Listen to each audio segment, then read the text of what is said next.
Hello, crew. It's still Monday evening on the 9th of January. I finished watching the rest of your videos. I just posted a long video about response to your response to my talk about change management, and I'm looking forward to continuing that conversation. But I wanted to make another quick video just in response. I think I figured out how to capture directly from my phone, which is what I'm trying to do here, and upload it, so we'll see if this works. So just an update on the work in the house. I'm going to see, it's not going to let me do that. I'm going to let you see this room. You can see they've torn out the linoleum floor now,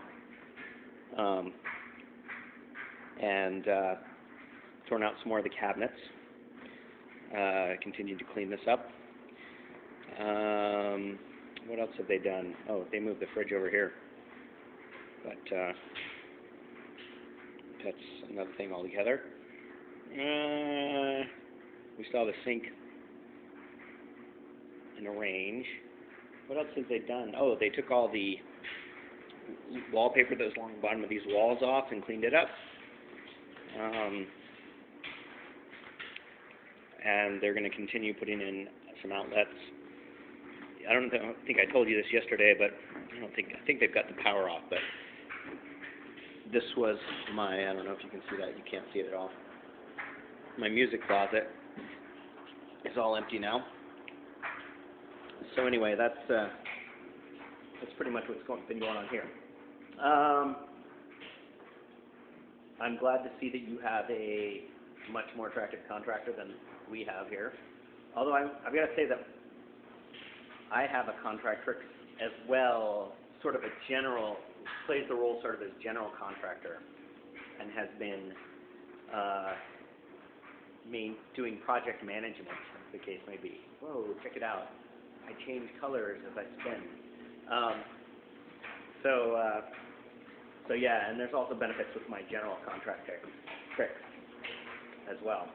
Now, I would guess that Nikki's spouse gets the same treatment because she's actually working as the general contractor too, if I understand correctly.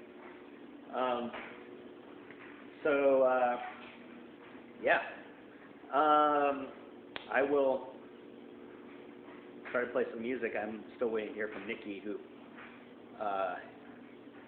claims that it's going to take her some time to come up with a song or settle on a song. I think she just doesn't like me. Swimming. Yes, sounds like your swim meets were fun. I've got to say, officiating a swim meet does not sound like fun to me, but I can completely understand why it's fun for you.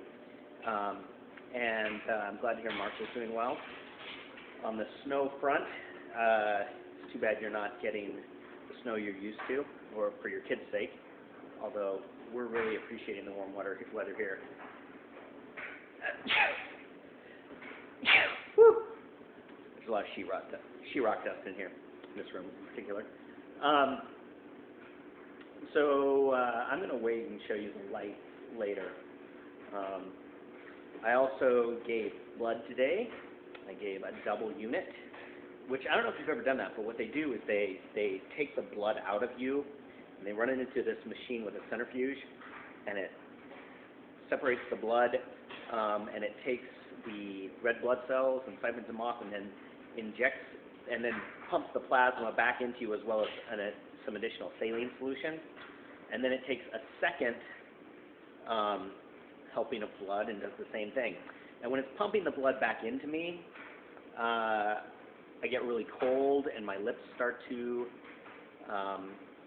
get tingly. It's really kind of funky. It doesn't feel great, but it's not horrible either. So I'm feeling a little bit woogie after giving a double unit of blood, but I'm sure I'll be fine. I don't know what else to tell you. I think that's it. So you talked about, the football.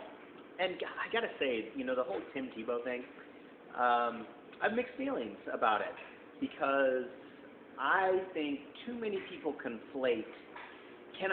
separate Tim Tebow's Christianity. And by the way, I did watch the Saturday Night Live sketch after you mentioned it to me, and it was pretty funny.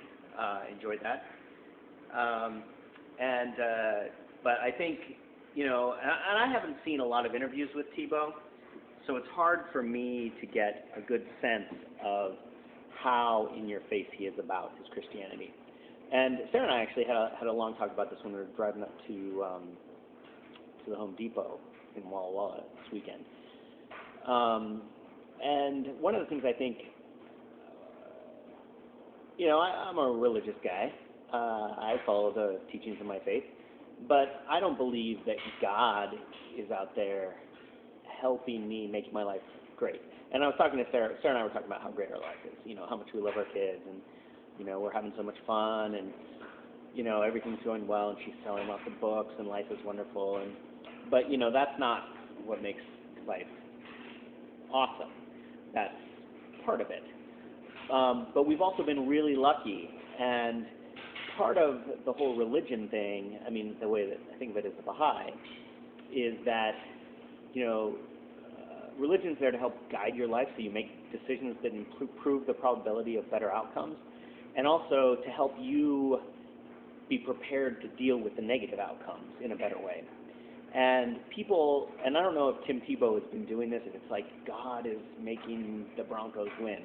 And if Tebow's saying that, then that's annoying, and that ticks me off. And I know there are some people who are saying that. But there's a complete conflation of Tim Tebow as a religious person who believes in his faith and is doing what he's doing. And there's a completely different thing if God is favoring him because he's praying to God, and they're winning because he's praying to God. Now, you could argue that even if God doesn't exist and religion is completely false, that having absolute faith and confidence because of you believe this thing, and you believe that when you pray, things are going to work out for you, that it actually improves his performance in pressure situations. So, in that sense, maybe, it's just like a person who has absolute faith in his own abilities. If you have absolute faith in God and you think God's helping you, you can succeed. Or you're more likely to succeed than if you are scared. Anyway, interesting thing. By the way, I'm kind of rooting for the Broncos. I'm rooting for Tebow. Actually, you know what? I'm rooting for Tebow because I told you I have this mixed.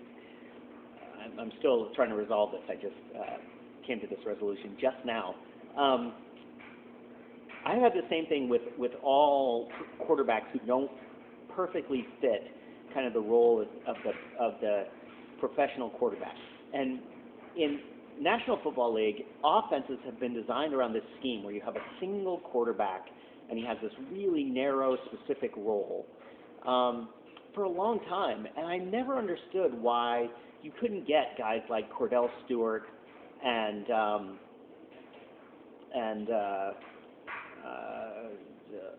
Tim Tebow, or who are the other guys?